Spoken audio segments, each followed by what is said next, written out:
A watch reads 4:30. If the minute hand points east, in which direction will the hour hand point?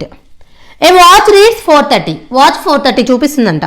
If the minute hand points east, in which direction will the hour hand point? So మీకు మైండ్లో vision చేయని రాకపోతే ఏం చేయాలి? వెంటనే clock పెట్టేసేయాలి.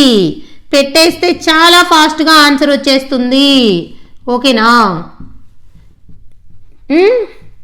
మీకు నీట్గా నేను పీడిఎఫ్లో మంచిగా డ్రా చేస్తున్నాను చూడండి.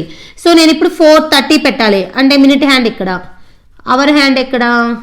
ఇక్కడ. ఓకేనా? సో ఇప్పుడు నాకు మినిట్ హ్యాండ్ డైరెక్షన్ తెలుసు. మినిట్ హ్యాండ్ డైరెక్షన్ ఏంటి? ఈస్ట్. ఇది ఈస్ట్ అండి. దీనికి ఆపోజిట్ వెస్ట్. అయితే ఇప్పుడు చూడండి, ఈస్ట్ నార్త్కి క్లాక్ వైజ్లో ఉండాలి అంటే నార్త్ ఇక్కడ ఉండాలి. అర్థమైందా? మళ్ళీ తీసుకెళ్ళి ఈస్ట్ క్లాక్ వైజ్లో నార్త్ పెట్టొద్దు. ఓకేనా? నార్త్ డైరెక్షన్కి క్లాక్ వైజ్ 90 degreesలో ఈస్ట్ ఉండాలి. నార్త్కి ఆపోజిట్ సౌత్. అది పెట్టుకోవటం వస్తే ఇక హ్యాపీ అండి. పెట్టుకోవటం రాక కన్ఫ్యూజ్ అయితేనే తప్పుతాయి. సో ఇప్పుడు మనకి అవర్ హ్యాండ్ డైరెక్షన్ ఏంటి? North east. మధ్యలో ఉంది కాబట్టి ఈ మధ్యలో వీటి మీద ఉంటేనే ఈస్ట్ నార్త్ వస్తుంది. మధ్యలో ఉంది కాబట్టి north east. So answer north east.